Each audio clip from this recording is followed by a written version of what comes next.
Hello everyone, and welcome to another video where we will be discussing the newest progression servers released by Lord of the Rings Online back in the beginning of August.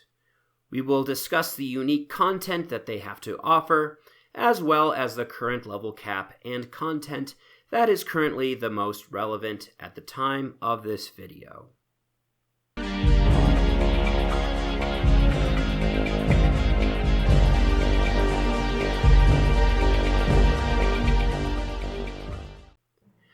The legendary servers of Angmar and Mordor offer a unique experience for the player in that they are able to experience the endgame systems of the vanilla game and all of its expansions through 3 to 4 month increments, allowing the player to experience content that would otherwise be considered irrelevant on the live servers, where the cap is at an all-time high of 150. Currently, the level cap of these legendary servers are at level 50 and are expected to be raised to level 60 come December 4th in another couple of weeks when the first expansion of Lotro's Legacy, Mines of Moria, will be released. In this video, I want to give you a bit of an overview of my experiences on these legendary servers, both good and bad, and also provide you with a review of the original classic Shadows of Angmar content that is the current endgame of the servers as it stands now. One thing that we clearly need to get out of the way is that these servers are not classic servers in the traditional sense. They include all the modern updates of the live servers, with the exception of items that exceed the reduced level cap.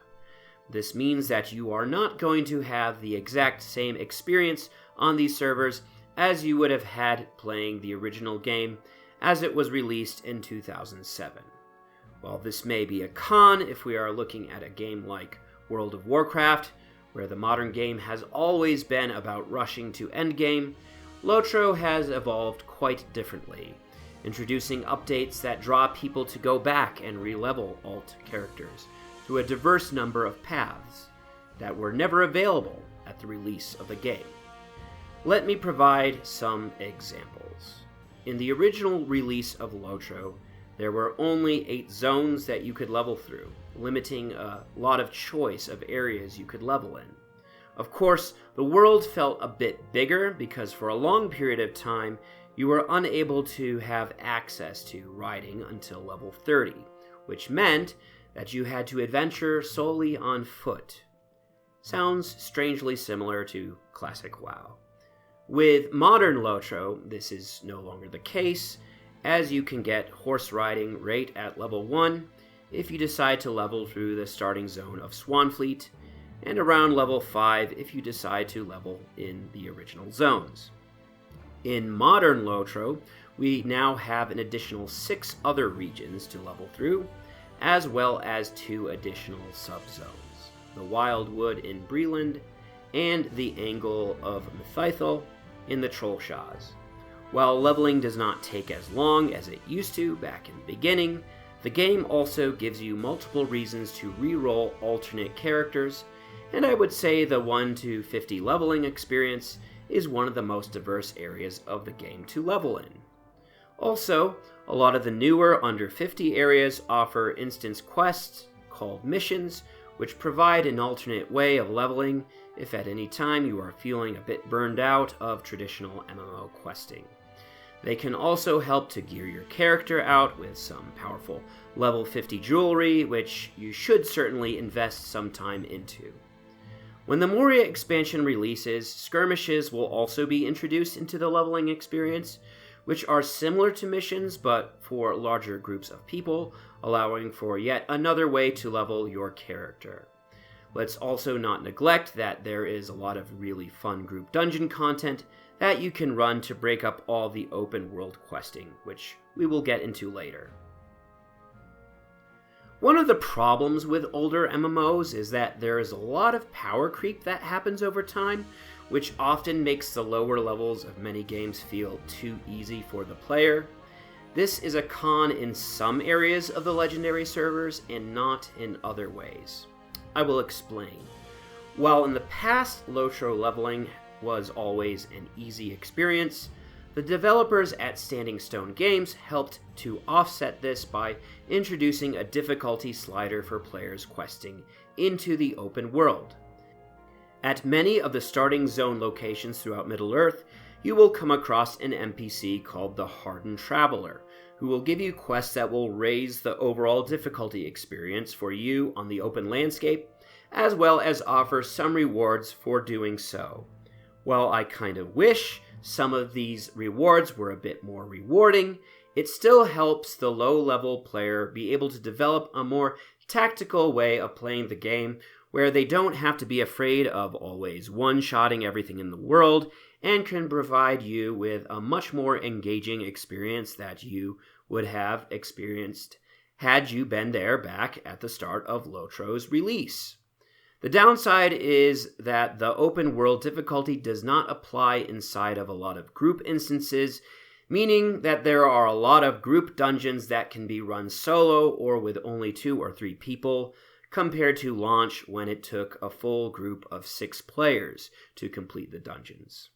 One of the endgame raids released with the vanilla game, Rift, used to be a very challenging raid requiring a lot of coordination between a group of 12 players. Now, oftentimes, you can see people only asking for half that many when getting a group together. There have also been multiple rare cases where experienced players have been able to complete the raid with only 2 people. This, I would say, is the major con of the Legendary servers, yet there have been other parts of the game that have been redeemed to counter that.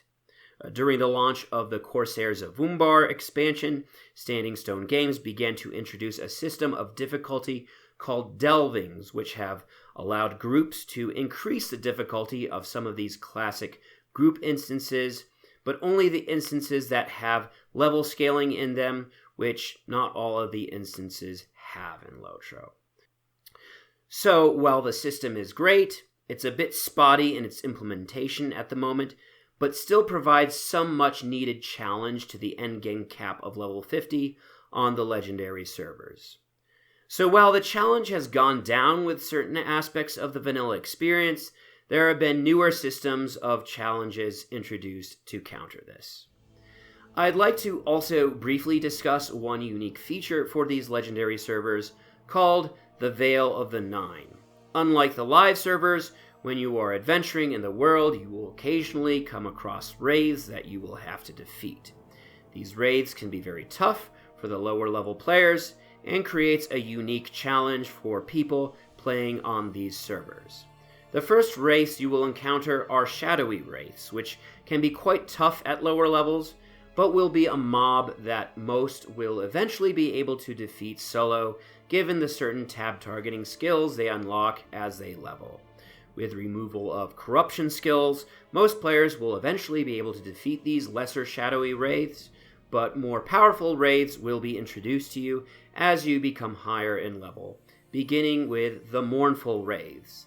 These can be quite a challenge and encourages the player to group up to take them down. These increase with difficulty when at level 30 you can encounter harrowing wraiths. And lastly, when you reach level 50, you may encounter one of the 9 Nazgul themselves. These Nazgul are like world bosses, which require groups of up to around 50 players to take out, and are full-on raid encounters. These encounters are made easier if players are able to uncover at least one of the 12 hidden rings of power spawned randomly in chests around the world. While I found this encounter to be a lot of fun, it can often be a bit taxing if you have an older computer rig like mine. As you can probably see from the video, my frame rates were lacking just a little bit. But the challenge here is to defeat these Nazguls in under 30 minutes. If you fail, you will not receive the rewards. Rewards for killing these Nazgul help you to be able to unlock some unique rewards from an NPC called Amelia in Estelden, one of the major hubs in Shadows of Angmar Lotro. Here you will be able to spend the various currencies from Wraith encounters to purchase unique items as well as hope jewelry, which can help give you an edge in some of the raid bosses you will encounter. So, let's discuss the world of pre-level 50 Lotro. As I stated before, this is one of the most fleshed out parts of the game when it comes to world building. You have many different places to start your character's journey. Ered Luin, a region in western Eriador, allows you to begin your journey as an elf or dwarf, as well as their sub-races, the High Elf and Stout Axe. You've got the Shire, where you can begin your journey as a hobbit, which offers a much different questing experience than a lot of zones, where you are mostly doing farming chores and mail deliveries for different hobbits, focusing on an alternative way of leveling that is less reliant on combat, but that will, of course, change as you outlevel this zone. You have Breland, where you begin your journey as a man or Bjorning, dealing with the rise of different bandit clans, some allying themselves with the Angmarim, and others with Sharky, or better known as Saruman the White.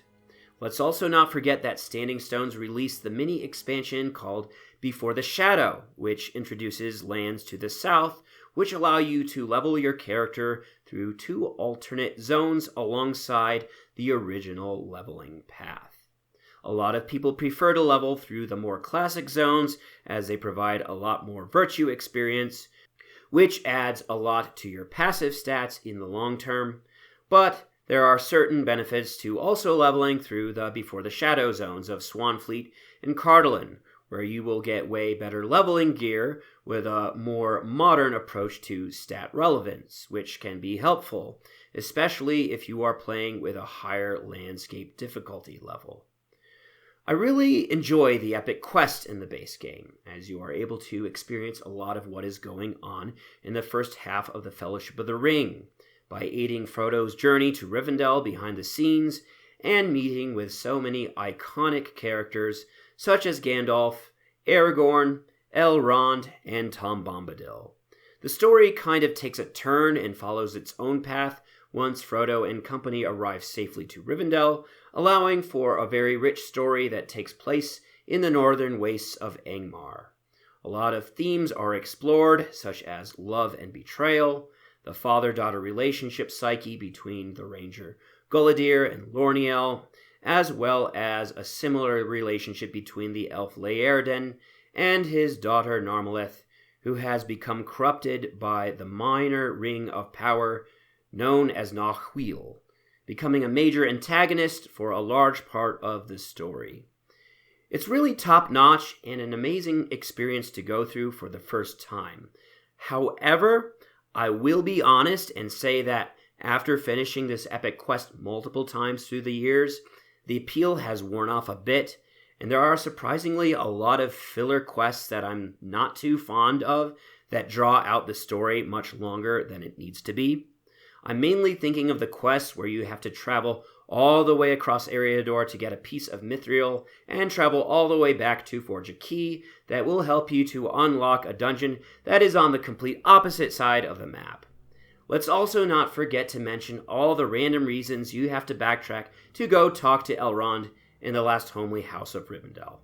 While it's endurable for the first or even second time, the amount of zigzagging across the world can become quite tedious and immersion-breaking by the third and fourth time, and I found myself giving into the temptation of using mithril coins to teleport myself to a lot of these quest objectives, which I'm not that proud to say I've done.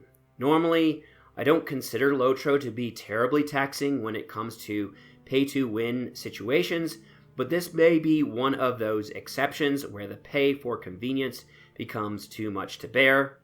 I also feel like later in the main quest line, after the Moria expansion, they end up getting a lot better about this, but it's definitely a negative of older style Lotro that I'm definitely not a big fan of, and I don't feel has aged particularly well. Once characters reach level 20, many will find themselves adventuring in the Barrow Downs, where they will encounter some of the first dungeon instances of the Great Barrow, where you can team up with other players and make your way through the Maze, Thadur, and Samborg. These dungeons are scalable, so you are able to raise the level based on the general average level of the group you have to help maximize rewards. For endgame, these dungeons are also useful as they drop a lot of marks and medallions, which will help you be able to get good starter endgame gear for level 50. You also have an instance called the Inn of the Forsaken, which is located at the inn that you come across in the Lone Lands. While also a level 20 scalable instance, it doesn't provide as much valuable rewards, but is worth doing a few times due to its uniqueness in Lotro. There are a lot of traps and riddles you have to solve to progress through this dungeon, which is not something you see a lot in this game, but more of in its sister game, Dungeons & Dragons Online. So, it's worth doing at least twice for the Tier 1 and Tier 2 difficulty that gets unlocked at a higher level and after the first completion. At level 25, you are able to unlock the Fornost instances located in the North Downs, which, similar to the Great Barrow instances, drop a lot of good currency that will help you to save up for some good endgame gear. At level 32, you are able to do a series of 2 3-man and 1 6-man dungeon in the far northeast of the Lone Lands, which are a lot of fun to complete and are good for farming reputation for the Eglain, which is one of the more difficult reputations to farm in early Lotro. The downside to these dungeons is they are not scalable, so once you've got your appropriate leveling gear rewards and maxed out your faction reputation, they are no longer really that relevant. Next, when you hit level 40, you are able to do 3 different group instances in Anuminos, which are located in the zone of Evendim. These zones I happened to kind of skip in my leveling process this time, and I didn't see a lot of demand in the chat for these instances. I'm not really sure why. Maybe it's the lack of decent rewards for these. Anyhow, my memory on these particular instances are a bit muddy since the last time I ran these was probably about 6 years ago when the first set of legendary servers were released. But yeah, I get the picture that other than for deeding and being a completionist, these instances seem to be ones that are often overlooked in the rush to get to level 50. That said, in Anuminos, there are some vendors that have really good gear that a lot of players can spend their well-earned marks and medallions from other instances they've completed. Many would say it is the best, or at least the second best set of gear for level 50, depending on what role of Holy Trinity you are investing in for your class, which is something to keep in mind. There is also another quick level 40 3-man instance in Angmar called Halls of Night, which has a quest tied to it that will give you a good reward of medallions. Not a repeatable quest, but worth doing for the one-time reward. Once we hit level 50, you've got the choice of 3 6-man dungeons in Angmar, Urugarth, Carn-Dûm, and Barad Gulrun, which are all quite popular instances to run, which can drop some good trinkets and weapons. Also, completionists will often be grinding them for deed completion and reputation advancement as well. You also have 2 3-man level 50 instances in Eregion, the library and school, which are usually quite quick to complete, but can be more challenging as Standing Stones has introduced the delving difficulty system, which provides some good gear but can be challenging to obtain, since they also require rare essence drops to slot in to complete their effectiveness. Last but not least, you can participate in the 2 major raids, starting with Heligrod, which has 4 different wings you fight through, each with its own boss encounter, and the Rift of Nurzgashu, which is one long sprawling raid with 8 different boss encounters. While Heligrod is good for farming marks and medallions for Anuminos gear or Rivendell gear, the Rift is definitely the more popular raid, as for the majority of classes, the gear that you obtain from the Rift is the strongest gear at level 50. But keep in mind that it is a bit grindier to farm. It's also a lot of fun, even if it's a bit easier of an experience than it would have been back in the day.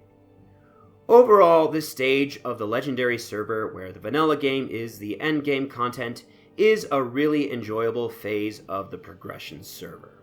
The world is much smaller than the live servers, which means that you see a much larger concentration of players running around the world, which keeps the experience feeling lively and lived in. You can easily compare it to the likes of classic WoW, where you have a vast world to explore spanning a variety of different factions. Gaining reputation in each faction through completing of deeds, quests, and dungeons will unlock unique rewards from vendors, including mounts, cosmetics, and furniture for Lotro's robust player housing system, which I haven't spent a whole lot of time talking about.